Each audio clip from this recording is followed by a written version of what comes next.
สวัสดีแล้วค่ะนี่แหละใส่ชุดไผ่มือนี่ผู้ใดพี่อาอา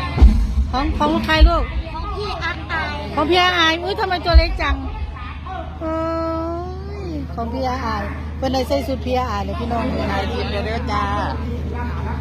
หนอนอย่างตัวที่น้องธิดาน้อยนางฟ้าธิดาน้อยกันมาหาใครก่อนน้ำยาพี่น้องไอ้จะปีนี่พี่ไอพี่ไอ13พี่ไอ13ย่าง13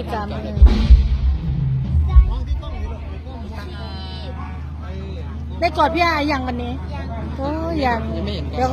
วพี่ไอแต่งหน้าวันนี้มาอลังการวันที่3มาเสียงมี6ไม่ลูกโอ้ยต้องมาสิวันที่3เจอกันใหม่นะคะ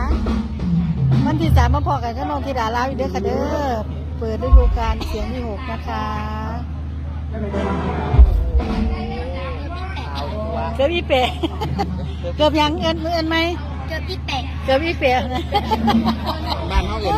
เกือบอีแตะเกือบคีบเป๋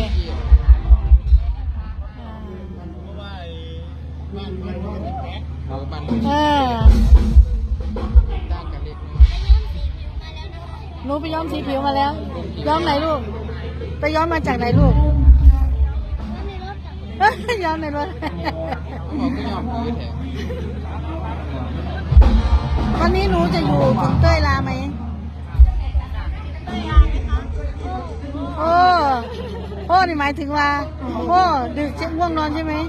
เฮ้ยฮัดนี่ล่ะก็ต้องฮัดด้วยมันแจ้งตัวเป็นหมอลำเขาอยู่แจ้งดีค่ะ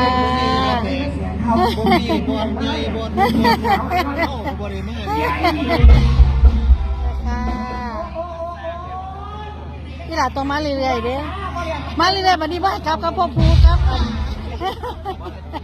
มาครับพ่อแม่เด้อบาดนี้อายุนี่บาดนี้ขึ้นฮอดก็ค่อยไปส่งตัวขึ้นฮอดไงพ่อมาหาจ้ะเนาะอยู่กับพี่ไอ้แม่แค่นี้ก่อนนะคะเดี๋ยวเจอน้องหน้าเวทีนะคะสวัสดีแล้วค่ะนี่แหละใส่ชุดไผ่มือนี่ผู้ใดพี่อาอ